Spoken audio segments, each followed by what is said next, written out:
कि जो अकिंचन है उसके साथ में कहीं भगवान ने मित्रता निभाई है। तब सुखदेव जी ने कहा, हाँ राजन, भगवान के जीवन में एक सुंदर ऐसा उदाहरण है जिसकी कथा भी मैं आपको सुनाता हूँ। श्री शुक उवाच कृष्णस्यासि सखा कश्चित् ब्राह्मणो ब्रह्मवित्तम विरक्त इंद्रियार्थेषु प्रशांतात्मा जितेन्द्रियः। कृष्णस्यासि सखा कश्चित् ब्राह्मणो ब्रह्मवित्तम। भगवान का एक मित्र है जो ब्राह्मण है, या नाम नहीं दिया सुदामा जी का, और वो कैसा है? ब्राह्मणो ब्रह्मवित्तम। ब्रह्म को जानने वालों में श्रेष्ठ उसको कहते हैं ब्रह्मवित्त। जानने वाले श्रेष्ठों में भी श्रेष्ठ उसको कहते हैं ब्रह्मवित्तर, और श्रेष्ठों में भी जो परम श्रेष्ठ होता है उसको कहते हैं ब्रह्मवित्तर। तो सुदामा जी ब्रह्म को जानने वाले में परम श्रेष्ठ हैं। और कैसे हैं? विरक्त इंद्रियार्थेषु प्रशांतात्मा जितेन्द्रियः।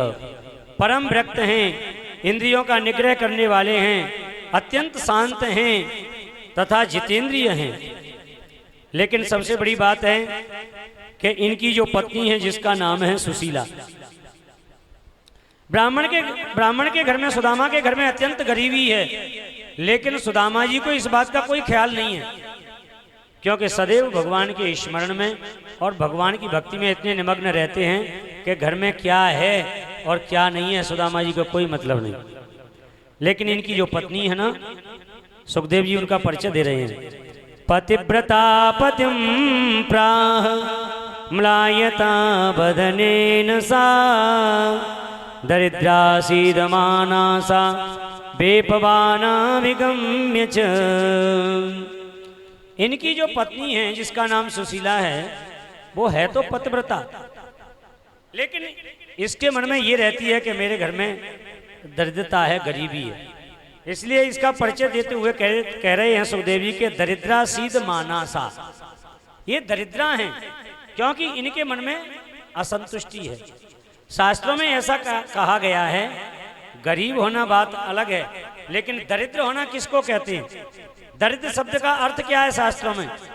कोबा दरिद्रो यस्य असंतुष्टः। दरिद्र उसको कहते हैं जो संतुष्ट नहीं है। तुम्हारे पास में चाहे कितना भी धन हो, लेकिन तुम्हारे मन में असंतुष्टि है तो तुम दरिद्री हो। शास्त्रों की भाषा ये कहती है, तुम्हारे पास में फूटी कौड़ी नहीं है, लेकिन तुम मन से प्रसन्न हो, तुम्हारे मन में आनंद है, तान पिछौरा सोते हो, भरपेट भोजन करते हो और मस्त रहते हो, तो आप दरिद्र नहीं हैं। आप गरीब हो सकते हैं, दरिद्री नहीं है। कोबा दरिद्र यस्य असंतुष्ट है, जिसके मन में संतुष्टि नहीं होती है वो दरिद्र माना जाता है शास्त्रों में। इसलिए सुदामा जी के मन में कोई किसी भी प्रकार की गिलानी मिलानी नहीं है, लेकिन इनकी पत्नी के मन में हमेशा बनी रहती है कि हमारे पास में भी धन होता। कहते हैं सुदामा जी पांडित्य कर्म करते हैं और उसके द्वारा जो कुछ घर में आ जाता है उससे जीवन निर्वाह करते हैं। कभी कभी ऐसा भी हो जाता है, कई दिन हो जाते हैं, कुछ नहीं मिलता है, तो कभी कभी जल पी के रह जाते हैं। इतनी गरीबी है, घर में कोई बर्तन साबुत नहीं है, घर में कोई कपड़ा साबुत नहीं है।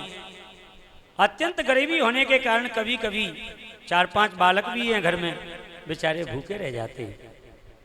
और सुदामा जी तो सुबह के घर से बाहर निकले, किसी नदी में स्नान किया, किसी पीपल आदि पेड़ के नीचे बैठ गए और सुंदर भगवान के ग्रंथों का पाठ कर रहे हैं।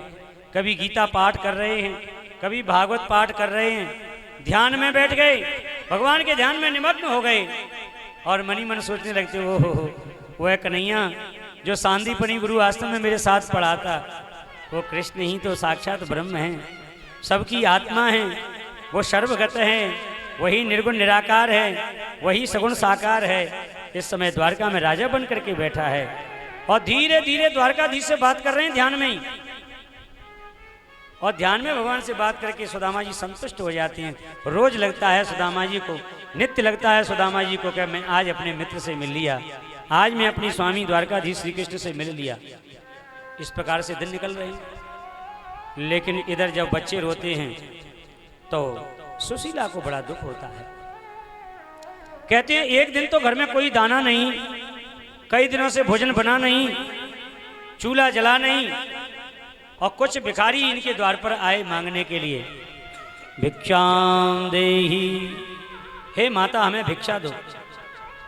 जैसे ही देखा माता सुशीला ने मन में विचार किया क्या दूं, घर में बर्तनों को टटोला लेकिन अन्न का दाना भी नहीं है। सुशीला घबरा गई, मन में सोचने लगी, कहती है अगर भिखारी द्वार पे आ जाए और खाली हाथ जाए तो अपने पाप छोड़ के जाता है। शास्त्रों में ऐसा लिखा है, याचका नैव याचन्ते बोधयन्ते गृहे गृहे दीयतां दीयतां दानम् अन्यथा माद्रसी गति। याचका नैव याचन्ते बोधयन्ते गृहे गृहे, याचक मांगता नहीं है, याचना नहीं करता है, बल्कि हम सब लोगों को ज्ञान करता है, ज्ञान कराता है कि दान दो दान दो। दान नहीं दोगे ना तो मेरी जैसी स्थिति आपकी भी हो जाएगी। तो याचका नहीं वे याचनते बोधयन्ते ग्रहे ग्रहे दीयताम दीयताम दानम अन्यथा मादृशी गति, तुम्हारी भी गति मेरी जैसी हो जाएगी। और ये याचक द्वार पे आए, चले जाएंगे, ठीक बात नहीं। शास्त्रों में ऐसा कहा है, सत्पात्र दाना च भवे धनाढ्यो धनाढ्य भावाच करोति पुण्यम पुण्यत प्रभावात् त्रिदिवं प्रयान्ति पुनर्धनाढ्य पुनरेव दाता। सत्पात्र को अगर कोई वस्तु आप दान करते हैं, वैदज्ञ है, ब्राह्मण है, तपस्वी है, आप अगर दान करेंगे तो क्या होता है, सत्पात्र दाना च भवे धनाढ्यो, उसके प्रभाव से फिर धनवान बनोगे आप। और फिर धनवान बनोगे तो जिनके पास धन होता है वो फिर दान करते हैं। तो दान के प्रभाव से फिर कहाँ जाओगे, बोले स्वर्ग आदि लोक मिलेंगे। और स्वर्ग आदि लोक मिलने के बाद में फिर पृथ्वी पर जन्म लेंगे तो फिर धनाढ्य बनेंगे, और फिर धनाढ्य बनेंगे तो फिर दान करेंगे, और फिर दान करेंगे तो फिर स्वर्ग में जाएंगे। बोले ऐसी उनकी जो लाइन कभी टूटती नहीं है। लेकिन सुनो, जो किसी को देना नहीं चाहता उसकी क्या स्थिति होती है, अदत्त दाना च भवेद दरिद्रो दरिद्र भावाच करोति पापम पापात् प्रभावात् नरकम प्रयान्ति पुनर्दरिद्र पुनरेव पापी। कोई अगर दान नहीं देना चाहता, कंजूसी करता है तो फिर क्या होता है, बोले फिर क्या होता है, तो उस पाप के कारण फिर वो नरक में जाता है, और नरकों के कारण फिर जब जन्म लेता है तो फिर दरिद्री बनता है, और दरिद्री होने के कारण फिर वो क्या करता है, संकोच करता है धन का, फिर दान नहीं देना चाहता। तो बार बार दरिद्र होना, नरक में जाना, बार बार पापी बनना। इसलिए दीयताम दीयताम दानम। आज सोच रही हैं कि हम दरिद्र तो पहले से ही हैं और घर में कुछ है नहीं, वो आज भिखारी द्वार पे आया है, वो आज भी अगर मैंने भिक्षा में कुछ नहीं डाला तो निश्चित बात है कि हमारी दरिद्रता कभी समाप्त नहीं होगी। क्या करना चाहिए, सुशीला मन में विचार कर रही थी। कहते हैं भिखारियों से सुशीला ने कहा, सुनो जी, अब ये बात तो नहीं कही कि मेरे घर में कुछ नहीं है। बोले मेरे घर में सूतक है, सोहर है, मैं आपको नहीं दे सकती। हाँ बैठ जाइए, बाद में रख लेना चावल। हाँ हाँ, क्या कि ये रखने से उसकी धारा टूटती है कथा की, बहुत फर्क पड़ जाता है कथा कहने में। अभी जो कथा चल रही थी एकदम शांत, मुझे लग रहा था कि आप है ही नहीं, वो आपको लग रहा कि मैं नहीं हूँ। उस समय श्रोता और वक्ता एक हो जाती, ये बात खत्म हो जाती है कि कथा हो रही है, और जरा भी डिस्टर्ब हुआ तो लगता है कि मैं कथा कह रहा हूँ और आप सुन रहे हैं, दो हो जाती है। ये मैं अपने भाव की बात कह रहा हूँ। कथा कहते कहते इतना मस्ती आ जाती है, फिर ये बात रहती नहीं है कि कथा कही जा रही है या सुनी जा रही है, दोनों चीज खत्म हो जाती है। वो अगर डिस्टर्ब होता है तो लगता है कि हम कथा कह रहे हैं और आप सुन रहे हैं। ये मैं एक अनुभव बता रहा हूँ, वहाँ ये चीज खत्म हो जाती है। हाँ, ये मैंने अपना अनुभव आपको शेयर कर दिया है कुछ क्षण में। मैं ये नहीं कह रहा आपने डिस्टर्ब कर दिया, उसकी बात नहीं है। लेकिन ये बात है कि कथा धारा बहती है, इसका प्रवाह बहता है, और उस प्रवाह में जरा भी कोई दिक्कत दे, अड़चन आ जाती है। जैसे पानी में आप कचू पत्थर डालो, पहाड़ डालोगे तो फिर क्या होगा, पानी तो रुकेगा, फिर उधर उधर से भागना चाहेगा, धारा में अंतर आ जाएगा। ऐसी भागवत धारा बहती है कथा की धारा में, प्रवाह में, बीच में। तो ये भागवत धारा है। आप बैठे रहिए, चावल तो कोई बात ही नहीं जो देनी है, ठाकुर जी को आप पधरा देना। तो बात कहाँ चल रही थी बताओ। सही बात तो ये कि 7 दिन से एक बार भी तुमको मैंने पूछा नहीं कि कथा कहाँ चल रही है। कहाँ चल रही कथा?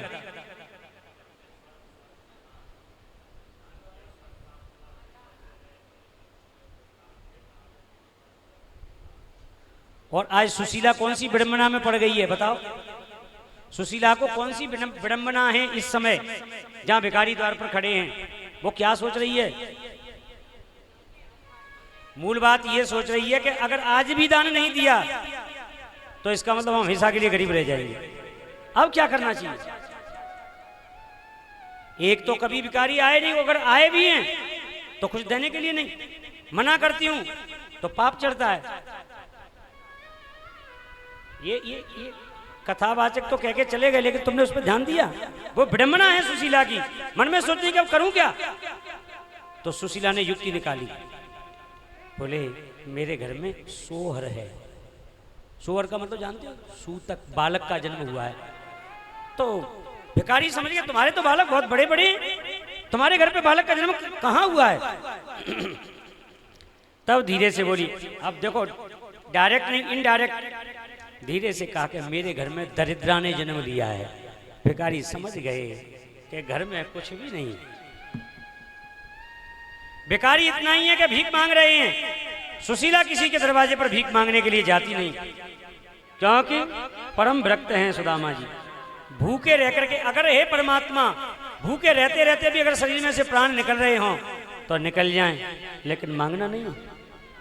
पांडित्य कर्म के द्वारा जो मिल जाएगा उसी से अपना जीवन यापन करते हैं, कभी किसी के द्वार पर मांगने गए नहीं। और अगर सुदामा जी एक बार भी किसी से कह देना कि मेरे घर में गरीबी है, तो बड़े बड़े सेठ सुदामा के घर को भर देंगे अन्न से और चावलों से, क्योंकि सुदामा जैसा त्यागी महात्मा अगर बाहर भी निकलता होगा तो लोग देख करके उसको प्रणाम करते हैं। लेकिन सुदामा जी किसी को कभी कुछ बोलते नहीं हैं, अपनी साधना में रत रहते हैं। ऐसे त्यागी विरक्त सुदामा के घर में ऐसी गरीबी। तब इन भिखारियों ने कहा, देवी हमने सुना है कि द्वारका के जो राजा हैं भगवान श्री कृष्ण, वो तुम्हारे पति के परम प्रिय मित्र हैं, साथ में पढ़े हैं, साथ में खेले हैं। कौन नहीं जानता है कि पोरबंदर में रहने वाला सुदामा जिसका मित्र भगवान द्वारकाधीश है, सब लोग जानते हैं, तुम्हें देवी मालूम नहीं है? सुशीला ने कहा, मुझे आज तक नहीं बताया। भिखारी तो चले गए वहां से, और सुशीला मन में सोचने लगी, धन्य है पति देव। कोई आदमी एक बार किसी मंत्री से हाथ मिला लेना और कहीं उसके साथ में फोटो खिंच जाए तो टांग देगा बैठक में कि लोग देखें, देखो देखो मंत्री जी से मैंने हाथ मिलाया, मेरे खास हैं। लेकिन ऐसे महान जो ब्रह्म का साक्षात अवतार हैं, सोने की नगरी में रहने वाले द्वारकाधीश हैं, लेकिन सुदामा जी ने कभी भी सुशीला से ये नहीं कहा कि वह श्री कृष्ण मेरा मित्र है, मेरा लंगोटिया यार है, मेरे साथ खेला है। कभी भी नहीं बताया। क्यों? क्या जरूरत है बताने की? क्योंकि अत्यंत संतुष्ट हैं। ना यश की इच्छा है, ना प्रतिष्ठा की इच्छा है, ना मान की इच्छा है। अरे मान की इच्छा हो जिसको, प्रतिष्ठा की इच्छा हो, वह बतावे। मुझे क्या जरूरत है, मुझे तो मिलना है कृष्ण से, ध्यान में बैठ के मिल लेता हूँ। आज सुदामा जी जैसे ही घर में आए हैं, कहते हैं सुशीला पांव दबाने लगी।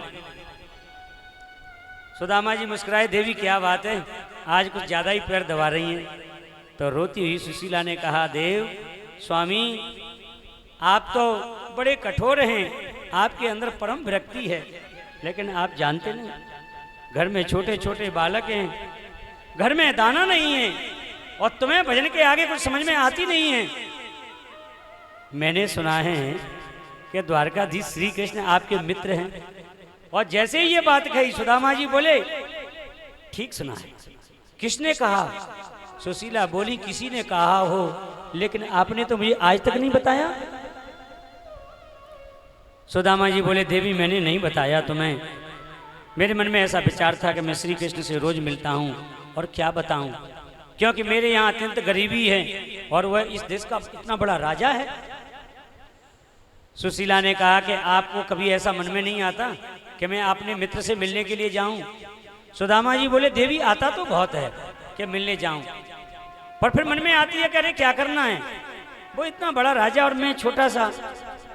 वैसे मेरा मित्र स्वभाव का बहुत अच्छा है, कोई का बड़ा होना छोटा होना ये बात मेरे मित्र के मन में जरा भी नहीं है। जाऊं तो मैं जा सकता हूं, बड़े प्यार से मिलेगा, लेकिन एक ही बात है कि जाऊं तो लेकर के क्या जाऊं, कुछ मित्र के पास में जाएं तो कुछ लेके जाना चाहिए। सुशीला झट से बोली, आप चिंता न करें, ले जाने की व्यवस्था तो मैं करती हूँ। आज सुशीला ने मन में विचार किया और आज गई पहली बार पड़ोसियों के पास में।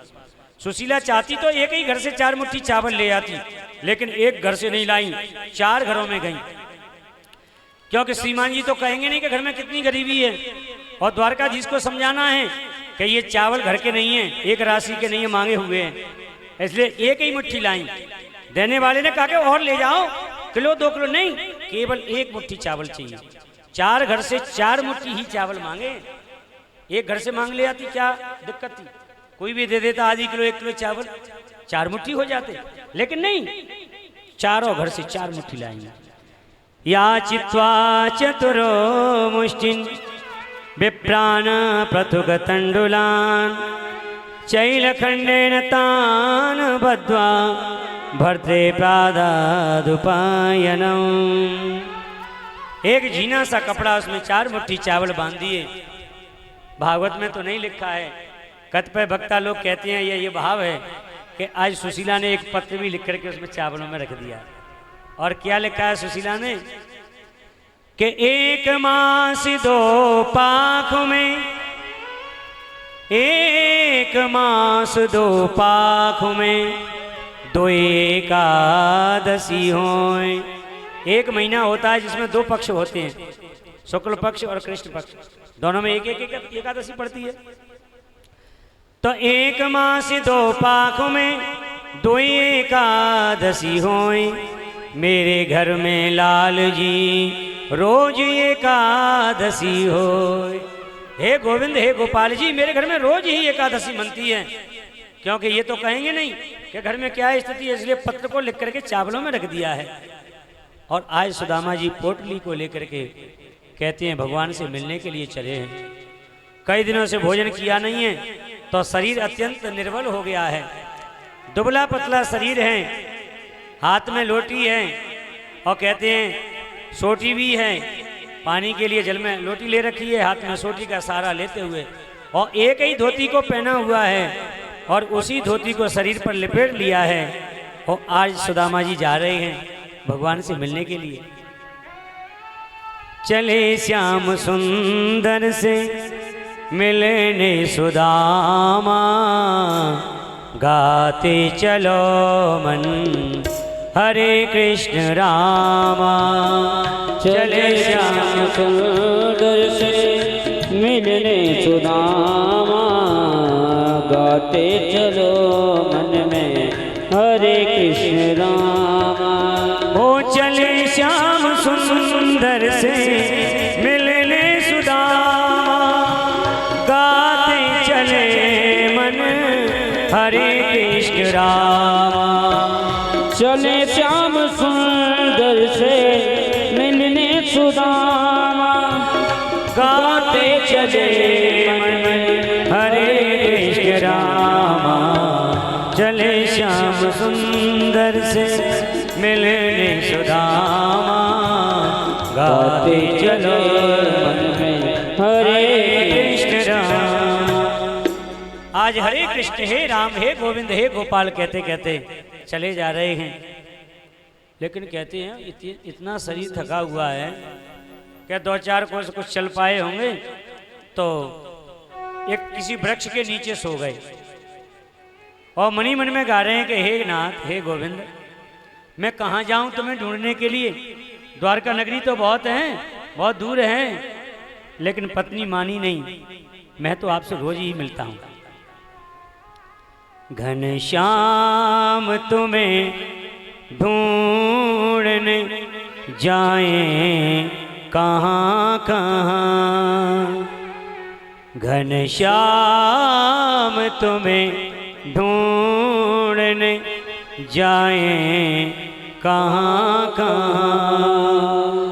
अपने बिरे की याद दिलाएं कहाँ कहाँ,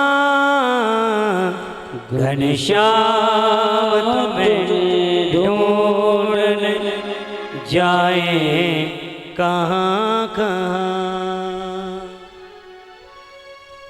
भगवान द्वारका नगरी में बैठे हुए हैं और आज रुक्मिणी जी के साथ में बैठी हैं, चौपड़ खेल रही। जैसे ही रुक्मिणी जी ने अपना पासा चला है और भगवान इतने ध्यान में मग्न हो गए कि ध्यान ही नहीं भगवान को कि मुझे पासा चलना है।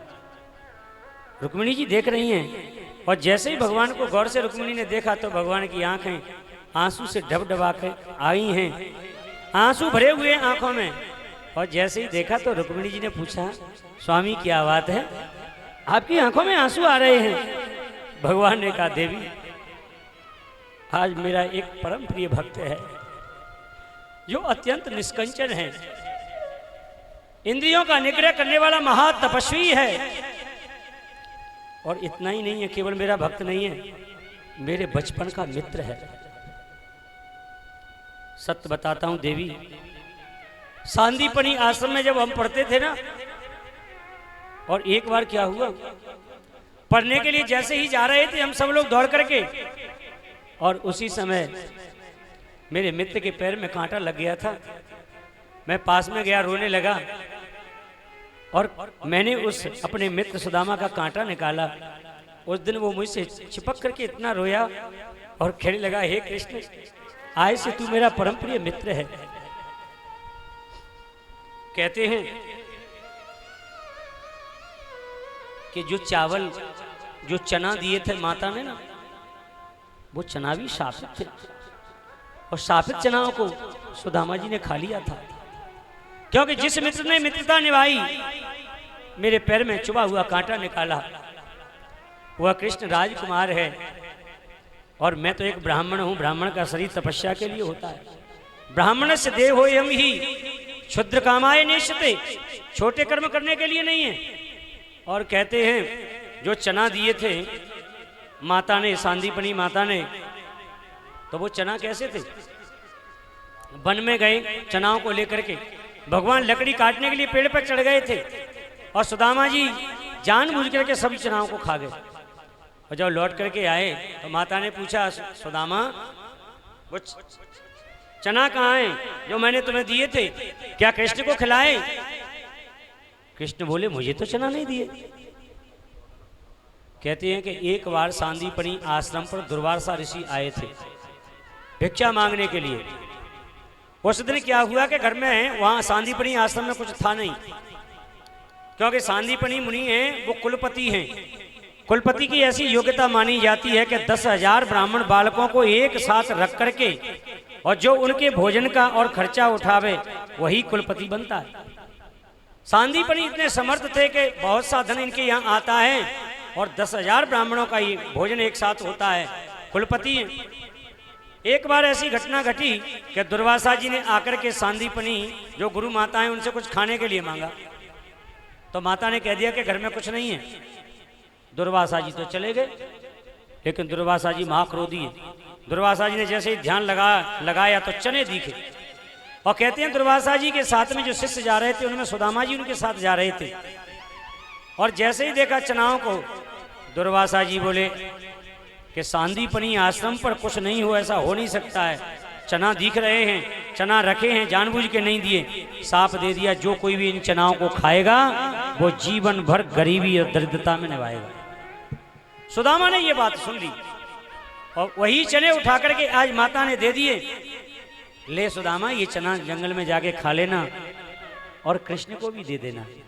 सुदामा ने मन में विचार किया, मेरा परम प्रिय मित्र है कृष्ण, जिसने मेरे पैर का कांटा निकाला है, मेरे लिए तत्पर सेवा में तैयार रहने वाला कृष्ण इन चना को खा जाएगा तो दरिद्र बनेगा। इसलिए जानबूझ करके पूरे चनाओं को स्वयं सुदामा जी खा गए। और कहते हैं जब पधारे सुदामा जी, भगवान द्वारकाधीश ने देखा कि सुदामा जी एक वृक्ष के नीचे सो रहे हैं, तो धीरे से ठाकुर जी ने सुदामा जी को वहां से उठाया और द्वारका के किसी वृक्ष के नीचे लाके सुला दिया। और जैसे ही नींद खुली आज सुदामा जी की, और कहाँ पाया सुदामा ने अपने आप को, द्वारका में। और कहते हैं द्वारका में धीरे धीरे आगे जब सुदामा जी बढ़े हैं तो विशाल महल बने हैं सोने के। अब देखिए कोई गरीब आदमी गांव का रहने वाला, जिसने केवल झोंपड़ी देखी हो पुराने जमाने में, कभी पक्के मकान भी नहीं देखे हो ज़्यादा ऊंचे, और वह आदमी एक साथ मुंबई पहुंच जाए, बड़ी बड़ी 40 मंजिल की बिल्डिंग देखे तो वो चकरा जाएगा कि क्या ऐसे भी मकान होते हैं। और ऐसे ही एक कुटिया में रहने वाले सुदामा ने जब महल देखे सोने के, तो केवल महलों को देखते रह जाते हैं, कितने प्यारे महल बने हैं, ऐसा है तो द्वारका नगर। और कहते हैं देखते देखते एक सैनिक से पूछने लगे, अरे भैया यहाँ जो श्री कृष्ण रहता है ना, द्वारकाधीश श्री कृष्ण का घर देखा है? कहते हैं किसी सैनिक ने बता दिया, देखो ये महलों में सबसे बड़ा महल है ना, ये रुक्मिणी का मुख्य महल है। वैसे तो सुदामा सभी महलों में रहते हैं श्री कृष्ण जी, लेकिन ये उनका मुख्य महल है, चले जाइए।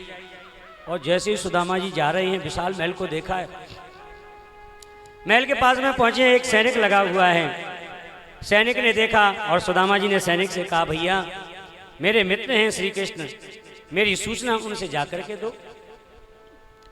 आज कहते हैं जैसे ही सैनिक गया है और भगवान बैठे हैं कहाँ, सभा में बीच में अनेक राजा बैठे हुए हैं, क्योंकि भगवान की सभा कोई साधारण सभा तो है नहीं, आए गए दिन पृथ्वी के राजा भी यहाँ आते रहते हैं। यहाँ तक है कि देवता भी आकाश मार्ग से आते हैं और भगवान से चर्चा होती है। राजे महाराजे बैठे हुए हैं, उस सभा में बैठे हैं भगवान। और जैसे ये सैनिक आया है, पहले प्रणाम किया भगवान को और प्रणाम करके कहने लगा, गोविंद कोई एक ब्राह्मण आया है और उसका परिचय दे रहे हैं। वो कैसा है? शीश पगा न जगा तन पे, प्रभु जान को आए बसो के ग्रामा, धोती फटी सी लटी दुपटी, और पाए उपाहन की नहीं सामा। हे द्वारकाधीश जी, आपके दरवाजे पर कोई ब्राह्मण सा लग रहा है, क्योंकि जनेऊ धारण किए हुए है, एक ही धोती को पहने है और एक ही को लपेट लिया है ऊपर की ओर भी। और आश्चर्य की बात तो ये है कि सिर पर ढकने के लिए कोई स्वापी भी नहीं है, तेज धूप पड़ रही है, और उसके पैरों में पहनने के लिए जूता चप्पल भी नहीं है, एक ही धोती और वह भी मैली सी और फटी सी है। और सुनो के द्वारे खड़ो द्विज दुर्बल एक, रयो चकिसो वसुदाय अभिरामा। अत्यंत दुर्बल है, मानो लगता है कई दिन से भोजन नहीं किया है, और आश्चर्यचकित होकर के महलों को देख रहा है और कह रहा है कि जो इस देश के राजा है ना, वो मेरे मित्र हैं, हमको तो प्रभु आश्चर्य होता है। और क्या है कि पूछत दीन दयाल को धाम, बतावत आपनु नाम सुदामा, बतावत आपनु नाम सुदामा। पूछत दीन दयाल को धाम, कह रहा है वो दीन बंधु कृष्ण कहाँ हैं, वो द्वारकाधीश कहाँ हैं, और अपना नाम सुदामा बताता है। अभी तक तो भगवान आश्चर्य से सुन रहे थे कि क्या कहेगा, कि कैसा है वेशभूषा, लेकिन जैसे ही कहा कि उसका नाम सुदामा है, और सुदामा सुनते ही एकदम भगवान खड़े हो गए। और जैसे भगवान खड़े हो जाएं तो क्या कोई और बैठा रह सकता है? उग्रसेन महाराज भी गति से खड़े हो गए, बलराम जी खड़े हो गए, जितने भी राजा महाराजा हैं, देवता बैठे हैं, सब खड़े हो गए। ऐसा कौन आया है? और भगवान केवल खड़े नहीं हुए, उसी क्षण तत्काल भगवान ने दौड़ लगाई है। और जैसे ही भगवान ने दौड़ लगाई तो भगवान का मुकुट गिरने लग गया, भगवान के बाजू बंद टूट के गिरने लग गए। भगवान जैसे ही दौड़े हैं, विशाल नगरी है, बड़े बड़े दरवाजे हैं द्वारका के, जिस पर सैनिक लगे हुए हैं। कहते हैं जब भगवान दौड़ रहे हैं तो जो सैनिक लगे हुए हैं, सैनिक भी साथ में दौड़ने लगे। महलों की रानियां आज राजा मन में विचार कर रहे हैं, सूर्य आए, यम आए, वरुण आए, इंद्र आए, बड़े बड़े देवता यहाँ आते हैं, लेकिन भगवान को कभी इस प्रकार से घबराते हुए नहीं देखा। भगवान द्वारकाधीश ने अपनी गंभीरता को कभी छोड़ा नहीं, धैर्यता को छोड़ा नहीं। बड़े बड़े राजाओं ने आक्रमण किया, लेकिन भगवान धैर्यवान हैं, बलवान हैं। लेकिन आज द्वारकाधीश कृष्ण को ऐसे भागते हुए लोगों ने देखा है, तो जब भगवान भागे तो क्या कोई महलों में रुक सकता है? सभी लोग भगवान के पीछे भागे। बात क्या होगी, कौन ऐसा आया है? जितने भी लोग एक साथ भागे। और कहते हैं एक मैदान में खड़ा हुआ सुदामा, कहते हैं सुदामा जी की पीठ थी महल की ओर से, और अन्य महलों को देख रहे थे। और इधर भगवान पहुंचे हैं, भीड़ साथ में है भगवान के। और भगवान ने धीरे से आवाज लगाई, सुदामा, ओ सुदामा। और जैसे ही लौट करके सुदामा ने देखा, ओ कन्हैया, और एक दूसरे को देखा है। भगवान दौड़े हैं, उधर से सुदामा दौड़े हैं, तो दोनों मिल गए हैं। आज भगवान ने सुदामा को अपने गले से लगा लिया है। बहुत देर हो गई है, सब लोग देख रहे हैं, वो झरझर आंखों से आंसू जा रहे हैं भगवान की से। सुदामा चिपके हुए हैं द्वारकाधीश से, बहुत देर हो गई है, लोग आश्चर्यचकित हो रहे हैं। एक अत्यंत दुर्बल व्यक्ति, सूखा साखा सा ये व्यक्ति कौन हो सकता है?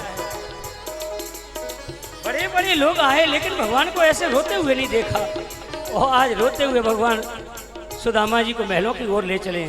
लोग मौन हो गए, कोई बोलता नहीं है। सावधान खड़े हुए हैं लोग कि ये कोई साधारण जीव नहीं है, कोई बहुत बड़ा तपस्वी महात्मा है। और कहते हैं जब लेकर के गए हैं भगवान, तो भगवान ने सुदामा जी को गादी पर बिठा दिया है और स्वयं नीचे बैठ गए।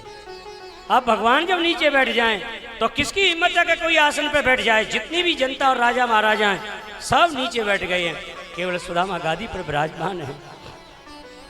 और जैसे ही कहते हैं सुदामा जी ने, आज भगवान द्वारकाधीश ने सुदामा को प्रणाम किया है।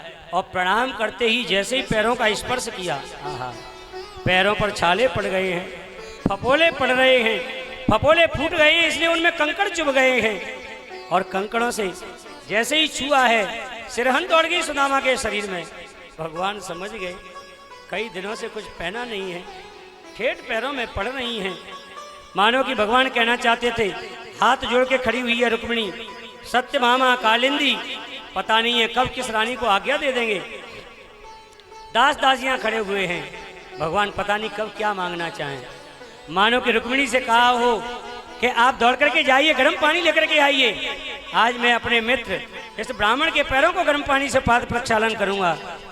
शायद रुक्मिणी जल लेने के लिए गई हों, और तब तक तो भगवान ने अपनी आंखों के आंसू से ही सुदामा के पैरों को धो दिया है। ऐसे बेहाल विवाहिनी सो पग कंटक जाल, गड़े पुनि जोए, देखे सुदामा की दीन दशा, करुणा करके करुणा निधि रोए। और क्या कह रहे हैं, हे सखा, तू इतनी गरीबी और झेल रहा है, एक बार भी विचार नहीं किया कि अपने मित्र के पास में जाऊं? क्या तुम अपने मित्र के स्वभाव को नहीं पहचानते हो? अरे हाय सखा, दुख पायो महा, तुम आए इते न किते दिन खोए। हाय सखा, दुख पायो महा, तुम आए ते न किते दिन खोए।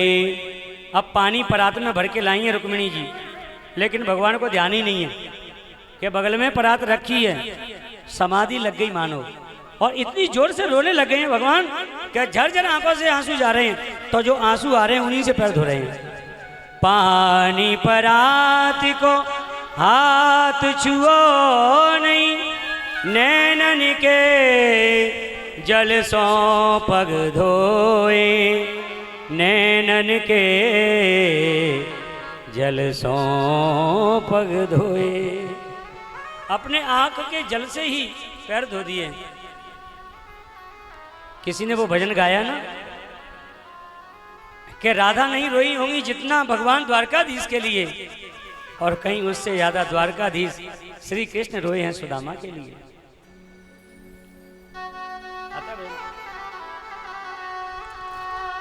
जितना राधा रोई रोई कान्हा के लिए, जितना राधा रोई रोई कान्हा के लिए, कन्हैया उतना रोया रोया है सुदामा के लिए। कन्हैया उतना रोया रोया है सुदामा के लिए। जितना राधा रोई रोई कान्हा के लिए, ओ जितना राधा रोई रोई कान्हा के लिए, कन्हैया उतना रोया रोया है सुदामा के लिए। कन्हैया उतना रोया रोया है सुदामा के लिए। कन्हैया उतना रोया रोया है सुदामा के लिए। कन्हैया उतना रोया रोया है सुदामा के लिए।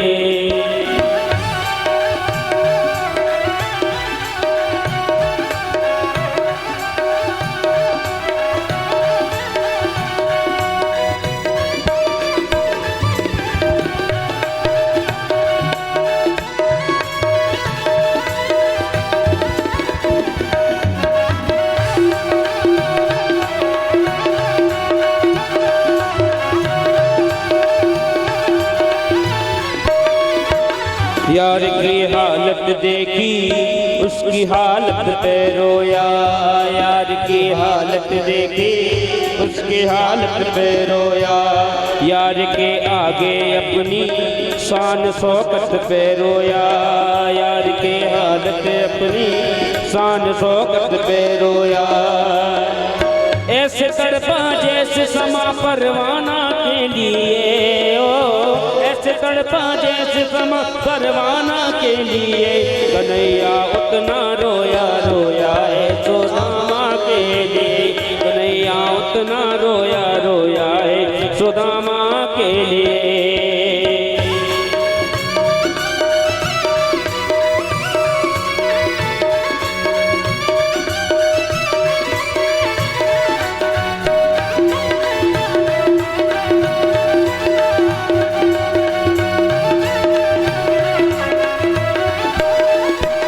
यार को लगा कलेजे बात भर भर के रोया।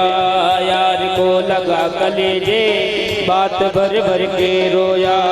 और अपने बचपन को याद कर कर के रोया। और अपने बचपन को बात कर कर के रोया। ये ऋण था अनमोल की श्याम दीवाना के लिए। ओ ये ऋण था अनमोल की श्याम दीवाना के लिए। कन्हैया उतना रोया रोया है सुदामा के लिए। कन्हैया उतना रोया रोया है सुदामा के लिए। कन्हैया उतना रोया रोया है सुदामा के लिए। बोले द्वारकाधीश की जय जय। आज भगवान ने सुदामा जी का बड़ा सम्मान किया सभी के सामने। कहते हैं रानियां आपस में वार्तालाप कर रही हैं। देखिए इस ब्राह्मण को देख करके लगता है कि अत्यंत दरिद्रता है कि क्वाहम किमनेन कृतं पुण्यं अवधूतेन भिक्षुणा श्रियाहीनेन लोकेस्मिन् गर्हितेनाधमेन च। किमनेन कृतं पुण्यम अवधूतेन भिक्षुणा। मानो कि रुक्मिणी आदि बात कर रही हैं कि इसको देख करके लग रहा है कि ये अत्यंत गरीब है, लेकिन इसका पुण्य कितना बलवान है। देखिए कि आज द्वारकाधीश श्री कृष्ण जो भगवान हैं वो नीचे बैठा है और इस ब्राह्मण को ऊपर बैठा है। किमनेन कृतं पुण्यम अवधूतेन भिक्षुणा। देखने में तो निरा भिखारी है, लेकिन इसका पुण्य बहुत बलवान है, इसकी तपस्या बहुत महान है। और आज सुदामा जी को स्नान कराया है, नए नए वस्त्र पहनाए हैं, और जो पोटली थी ना चावल की, सुदामा जी उसको बार बार छुपा रहे हैं। भगवान बोले क्यों सुदामा जी क्या बात है, हाथ में कहीं दर्द तो नहीं हो रहा? लाओ मैं हाथ दबा दूं। बहुत देर से पैर दबा रहे थे भगवान। बोले मैं बहुत देर से पैर दबा रहा हूं, लेकिन मुझे लगता है दर्द हाथ में ज्यादा है। लाओ लाओ तुम्हारा हाथ दबा दूं।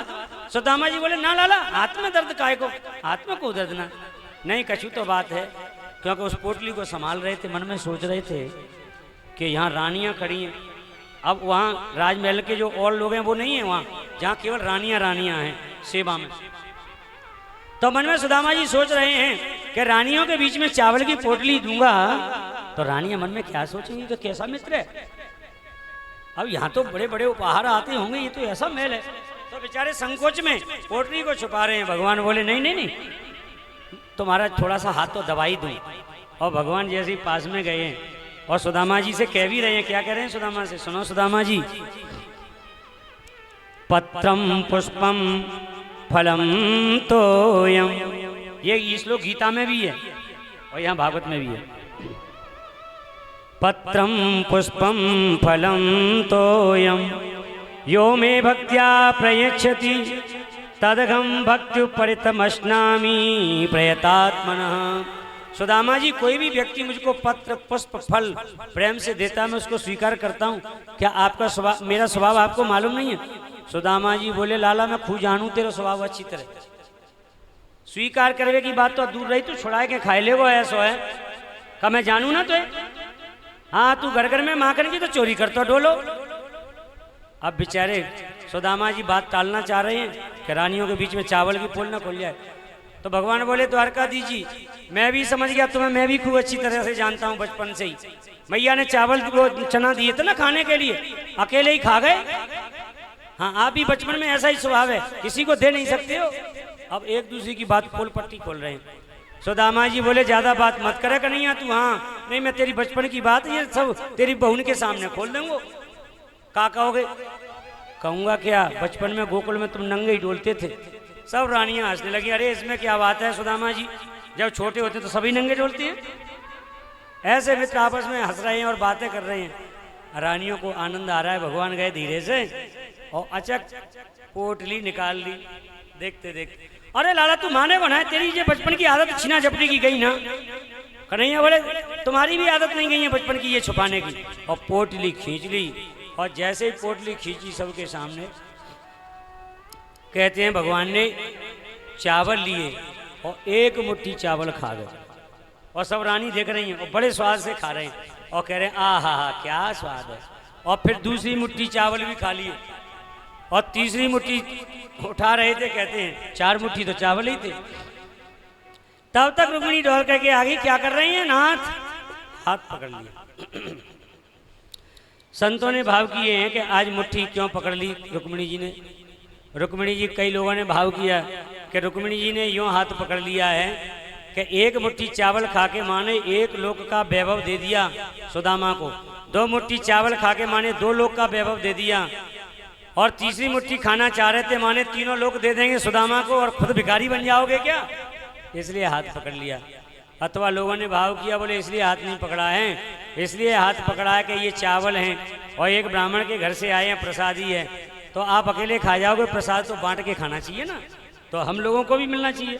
अथवा इसलिए हाथ पकड़ लिया कि चावल हैं कच्चे और पेट में करेंगे दर्द, लाओ मुझे दे दो, बढ़िया सा पुलाव बना के दे दूंगी, खबर खा लेना। तो अनेक अनेक भाव प्रकट किए हैं, लेकिन भगवान बड़े स्वाद पूर्वक चावलों को खा रहे हैं।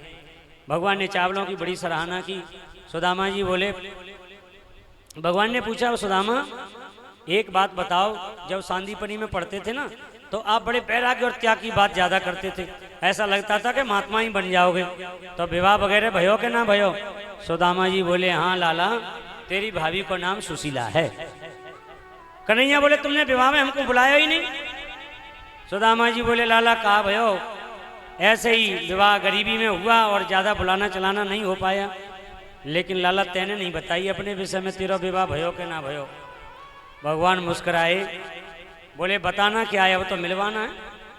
बोले हाँ लाला, बहुनते तो मिलवा, कौन कौन है कैसे? अब वहाँ घूम रही थी 2-4,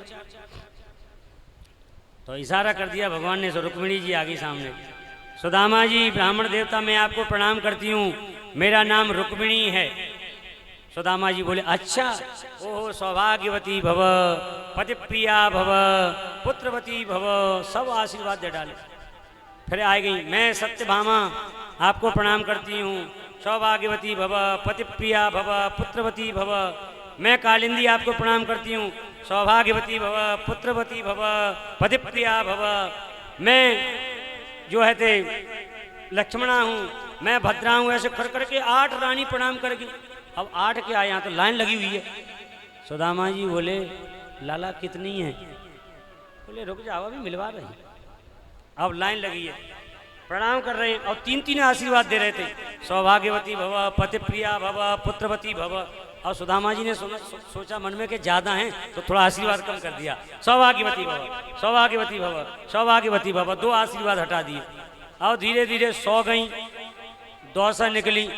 अब तक कह रहे थे सौभाग्यवती भव, अब बेचारे भव भव सौभाग्यवती बंद हो गया, भव भव।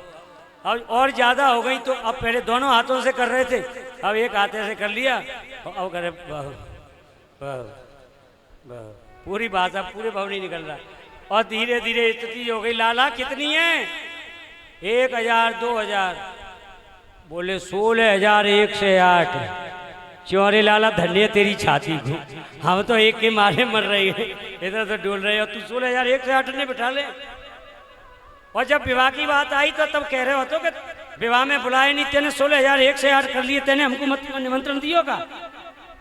द्वारकाधीश बोले सुदामा क्या बात बताएं, जो भी विवाह हुआ सब में लड़ाई झगड़े हुए, और जो विवाह हुआ था उससे पहले पता ही नहीं है विवाह होना है, 2 घंटे पहले भी मालूम नहीं है कि विवाह होना है, ऐसे सब विवाह हुए। अच्छा लाला कोई बात ना, पर एक काम कर, ये 16,108 जब प्रणाम करेंगी और मैं आशीर्वाद दूंगा तो 1 सप्ताह पूरी भागवत निकल जाएगी। तो क्या करना है? बोले ये सब तेरी पत्नी है। भगवान बोले बिल्कुल, और तू जिनको पतना है तो तू अकेले तू ही प्रणाम कर ले, तो को आशीर्वाद दे देंगे, तू सबको बांट दियो। बोलिए भक्तवत्सल भगवान की। सुदामा जी द्वारका में अनेक दिनों तक विराजे हैं। अंत तो गत्वा सुदामा जी आज चले हैं, लेकिन भगवान ने सुदामा जी को कुछ भी हाथ में नहीं दिया है। वही पुरानी धोती सुदामा जी ने पहन करके और चल दिए। मन में विचार करते जा रहे हैं, मेरा मित्र कितना दयालु है। सुशीला तो मन में सोच रही थी कि कछु माल मिल जाएगा तो गरीबी मिट जाएगी, लेकिन मेरा मित्र दयालु बहुत है, जानता है कि कुछ दे दिया ना तो धन बढ़ जाएगा, और धन ज्यादा बढ़ जाता है ना तो फिर भजन नहीं होता है। कहते हैं ना कि भजन हो, जब भजन बढ़ता है तो फिर भजन नहीं होता, क्योंकि भजन हो तो भजन घटे। तो यहाँ सुदामा जी कह रहे हैं, क्वाहम दरिद्र पापिया क्व कृष्ण श्रीनिकेतन ब्रह्म बंधुरितिष्माहम बाहुभ्यां परिरंभिता। कहाँ मेरे जैसा निष्कंचन आदमी, लेकिन इतनी सभा के बीच में उसने मुझको ऐसे गले लगा लिया। मेरा कन्हैया अभी भी वैसा ही है जैसा बचपन में था, उसका स्वभाव जरा भी बदला नहीं है। और देखो मुझे धन नहीं दिया, उसने बड़ी कृपा की है। अधनोयम धनम प्राप्य माद्यनुचैनमाश्मरेत इति कारुणिको नूनम धनम में भूरिना ददात। मेरे ऊपर कृपा की है कि कहीं मैं उसको भूल नहीं जाऊं, इसलिए धन नहीं दिया है, क्योंकि धन बढ़ जाता है ना तो फिर भगवान की याद कम आती है। ऐसा सुदामा जी मन में सोच रहे हैं। यानी प्रतिकूलता को अनुकूलता में जो ढाल ले उसी का नाम तो भक्त है।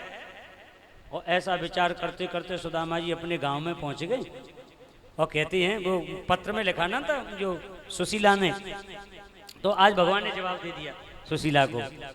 1 मास 2 पाख में 2 एकादशी होई।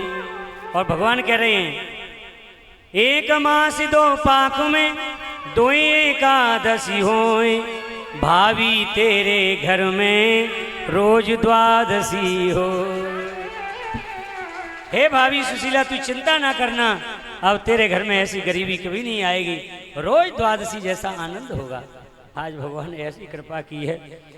जैसे ही पहुंचे सुदामा जी अपने नगर में, तो जहाँ कुटिया बनी थी वहाँ कुटिया तो है नहीं, बड़ा मकान बना है, लिखा था पंडित सुदामा।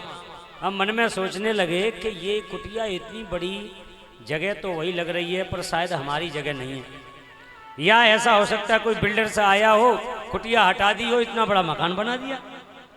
फिर मन में सोचने लगे नाम भी हमारा ही पड़ा है। फिर सोचा कोई सुदामा और होंगे। सुदामा ने कहा क्या करना है, अपनी तो कुटिया तलाशनी है। और सुदामा जी आगे बढ़ने लगे, ऊपर देख लिया, ऊपर से सुशीला ने के स्वामी जी आ गए, तो कुछ और दास दासियां भी लगी थी, क्योंकि बड़े महल बन गए हैं, भगवान ने सब व्यवस्था कर दी है। दासियों को इशारा किया और झट से आरती सजा करके आए कि पतिदेव आए हैं द्वारका से, तो स्वागत कर लो।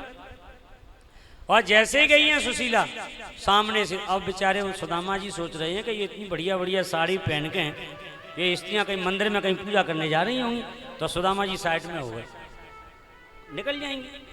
लेकिन अब तो वो सुशीला उन्हीं की ओर आ रही थी, तो सुदामा जी पीछे को होते जा रहे थे और सुशीला सामने बढ़ती जा रही थी। सुदामा जी एकदम दीवार से चिपक गए। सुदामा जी बोले, देवी क्या बात है, अब तो रास्ता बहुत हो गई, निकल जाओ। सुशीला बोली, अच्छे गए द्वारका, तुम भूल गए, मुझे भी भूल गए, मैं तुम्हारी पत्नी सुशीला हूं। सुदामा जी ने गौर से देखा, सुशीला? बोले, हाँ, तेरे दो चुटीला। अरे जब गए थे तब दुबली पतली, तू तो अब ऐसी हो गई है। क्यों कहते हैं कि ये आवे ना तो ये भी साथ में आ जाता। आज दिव्य चरित्र हुआ है। लेकिन सुदामा जी बोले, ये सब महल जो है ना तुझे चाहिए थे, तो तू मेलन में रहे और मैं जाऊंगा वन में तपस्या करूंगा, मुझको मेलन की आवश्यकता ना है। और जैसे ही सुदामा जी चलवे लगे तो मन में मानो भगवान को भी लगा। तो सुशीला ने भी थाली रखी वहीं, तो तुम क्या समझते हो कि मैं महलों को भोगूंगी? नहीं, मैं भी आपके साथ में ही वन में जाऊंगी। और जब सुशीला भी चलने लगी तो भगवान प्रकट हो गए और आवाज लगाई, सुदामा, सुदामा। और जैसे पीछे देखा, अरे कन्हैया, अरे लाला, तू यहाँ पे आए गए हो? अरे सुदामा, ये मेरी छोटी सी तुच्छ है, आप इसको स्वीकार कर लो। तब भगवान, क्योंकि मेरा जो परम प्रेमी है वो चाहे वन में रहे और चाहे महलों में रहे, आप मुझे कभी भूल नहीं सकते हैं। इसी प्रकार से मेरे भजन में आनंद रहना और ये मेरी तुच्छ भेंट आप स्वीकार कर लो। बोलिए द्वारकाधीश भगवान की।